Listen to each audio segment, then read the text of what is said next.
말씀의 제목은 우상을 버리고 하나님만 경배하라. 우상을 버리고 하나님만 경배하라는 제목으로 함께 은혜를 나누려고 합니다. 우상은 누가 믿느냐에 따라서 그 우상은 그 위상이 달라지는 것 같습니다.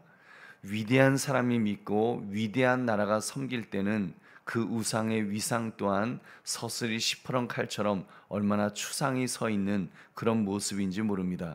나 그 섬기던 나라나 사람들이 멸망당할 때 그 우상 또한 함께 무너집니다.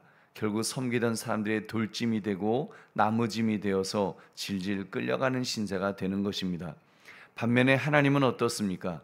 여러분, 하나님은 보잘것없는 유목민의 하나님이셨습니다. 하나님은 더 보잘것없는 가난하고 못 배우고 심지어 핍박당하여 죽임을 당하는 자들이 믿는 그런 하나님이셨습니다. 근데 어떻게 되었습니까? 보잘것없는 자는 세워주시고 가난한 자는 먹여주시고 핍박당하는 자는 구하여 주셨습니다. 왜요? 그는 참 신이시기 때문에, 전능하신 신이시기 때문에 능치 못할 일이 없으신 분이신 줄로 믿습니다. 그러므로 우상을 버리고 하나님만 경배하라, 이 제목을 가지고 우리의 신앙이 어떤 면에 단호해야 하는가를 살피며 은혜를 나누시기를 주님의 이름으로 축원합니다. 오늘 본문의 내용을 자세히 살펴보겠습니다.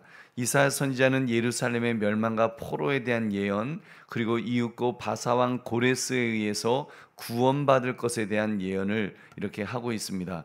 이때 이스라엘 백성들이 바벨론의 압제로부터 해방되기 위해서는 먼저 바벨론의 멸망이 전제되어야 합니다. 본문에서는 바벨론 제국의 몰락에 앞서 그들이 섬기는 신들이 먼저 몰락하게 될 것임을 선포하였던 것입니다. 보십시오. 이사야 선지자는 벨과 느보, 바벨론의 우상들이 어떻게 될 것이라고 묘사했습니까? 우리 1절을 함께 읽겠습니다. 시작. 벨은 엎드려졌고 느보는 구부러졌도다. 그들의 우상들은 짐승과 가축에 실렸으니 너희가 떠매고 다니던 그것들이 피곤한 짐승의 무거운 짐이 되었도다. 아멘. 이 벨과 느보는 바벨론의 주신으로 경배와 찬양의 대상이었습니다. 이스라엘 백성들은 바벨론의 번영이 바로 그 나라에서 섬긴 그런 우상들에 의한 것이라고 그렇게 여겼습니다. 여러분, 맞는 말일까요? 아니지요. 전혀 틀린 말이었습니다. 그 우상들은 바벨론이 멸망할 때 이제 구하지 못했습니다. 오히려 철저히 파괴당하거나 정복자에게 끌려가고 말았던 것입니다. 그러니까 이사야는 지금 우상의 무능력함에 대해서 어떻게 서술하였습니까? 우리 6절 7절 말씀 함께 읽겠습니다. 시작. 사람들이 주머니에서 금을 쏟아내며 은을 저울에 달아 도금장에게 주고 그것으로 신을 만들게 하고 그것에 엎드려 경배하며 그것을 들어 어깨에 메어다가 그의 처소에 두면 그것이 서 있고 거기에서 능히 움직이지 못하며 그에게 부르짖어도 능히 응답하지 못하며 고난에서 구하여 내지도 못하느니라. 아멘. 우상은 지금 자기를 운반하는 짐승이나 가축에게 무거운 짐이 될 뿐이라는 것을 말씀합니다. 우상은 구원의 능력도 없고 자신을 섬기는 자들에게 아무런 도움도 주지 못합니다. 한마디로 우상은 결코 구원자가 될 수 없다는 것입니다. 반면에 하나님께서는 영원한 구주이십니다. 하나님께서는 역사의 모든 일이 처음부터 그분에 의해서 계획되고 또한 그분의 전능하신 능력에 의해서 수행됨을 분명히 깨닫게 하셨습니다. 우리 10절 말씀 같이 읽겠습니다. 시작. 내가 시초부터 종말을 알리며 아직 이루지 아니한 일을 옛적부터 보이고 이르기를 나의 뜻이 설 것이니 내가 나의 모든 기뻐하는 것을 이루리라 하였노라. 아멘. 그렇습니다. 하나님은 이루지 아니한 일조차도 예언의 말씀을 통해 미리 보여주십니다. 지금 바벨론의 멸망, 바사왕 고레스의 구원을 미리 보여주신 것입니다.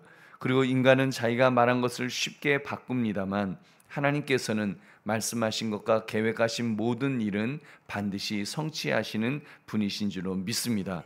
11절 말씀, 내가 동쪽에서 사나운 날짐승을 부르며 먼 나라에서 나의 뜻을 이룰 사람을 부를 것이라.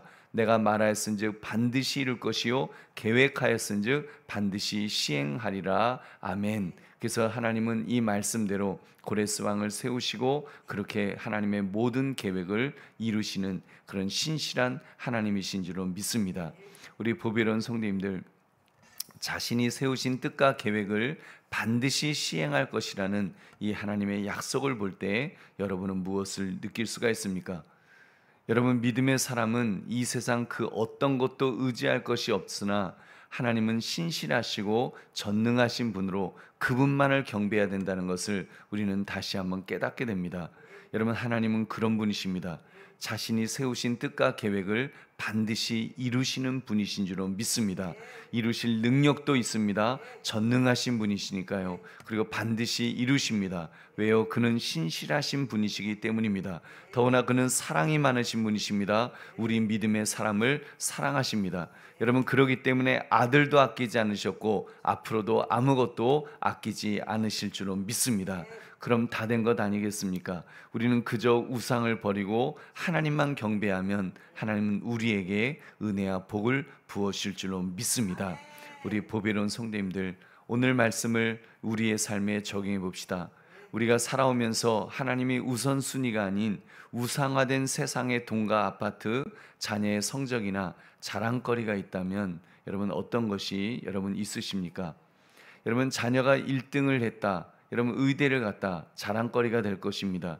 내가 강남에 80평짜리 100평짜리 아파트가 있다, 당연히 큰 자랑거리가 되겠죠. 여러분, 돈이 많다, 여러분 그런 것도 뭐 자랑거리가 될 것입니다. 여러분, 그러나 그런 것이 자랑거리여야 할까요?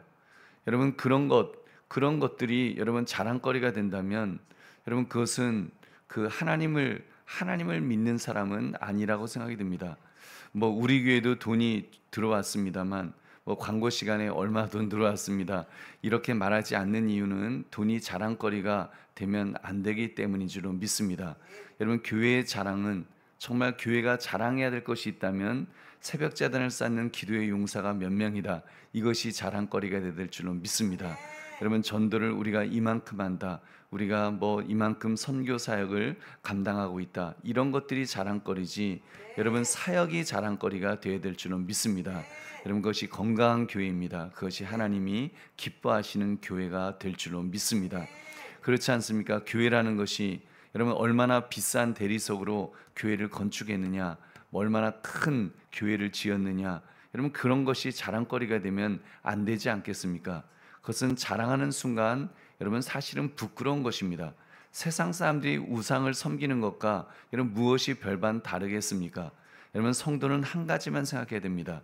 하나님의 관점에서 말입니다. 절대로 사람의 관점이어서는 안 된다는 말입니다. 하나님이 기뻐하실 만한 것인가? 하나님이 기뻐하실 일인가? 하나님께 영광이 되는 일인가? 이것만 생각해야 됩니다. 여러분, 그것이 최고의 가치로 여기시기를 주님의 이름으로 축원합니다. 우리 보배로운 성도님들, 오직 하나님만 신뢰하며 눈앞의 상황에 흔들리지 않기 위해서 여러분 결단합시다. 세상의 것에 가치를 두지 않겠다고 그렇게 결단해야 됩니다. 그리고 계속하여 주님만 바라보고 주님만 의지합시다. 그리고 계속하여 정말 주님을 최고의 가치로 그렇게 모시고 여기시고 그렇게 살아가야 됩니다. 내 삶의 주인님으로 모셔야 될 줄로 믿습니다.